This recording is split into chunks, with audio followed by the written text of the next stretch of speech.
The two men had different reasons for playing a game of foosball that night, but neither indicated what they were. One was taking time out to compete in a casual game where the stakes were low. The other was facing the only human competition of the day. They both stood over the table with the same hunched stance, sending the ball flying with equal force. For the CEO of a mid-sized software services company, the game came at the end of the day. He had completed hours of meetings to raise capital, find customers, and keep the organization working harmoniously. He was involved in a competition with his board, having crossed swords with them earlier this year. He temporarily lost his job. He was not about to lose it again. For his opponent, one of his IT programmers, the game was an opportunity for competition with a human before settling into his nightly race against time. Before the sun rose, he needed to complete a given number of lines of code, assure their accuracy, and integrate them into the system. By day, many computer science practitioners work in dull office buildings with gray walls and long hallways. By night, they play, but usually for their own benefit and their own fun. Whether that means playing games or actually creating the games, the thrill of competition tends to be the prize for the long working hours.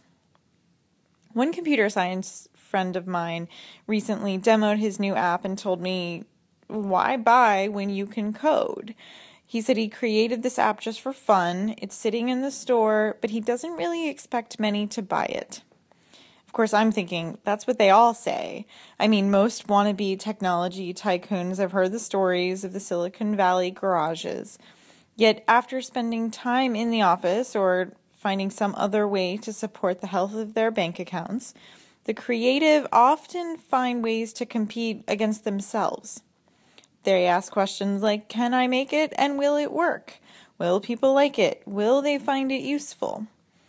If the answer is yes to all of the above, then it's not just a personal success, but also likely to be a commercial success. If you believe the forecasts that are out there, they say that the worth of the gaming industry will amount to more than $80 billion in the next 5 years globally. Software that enables productivity in the workplace or elsewhere is already widespread. Software that fills free time is only going to increase in popularity.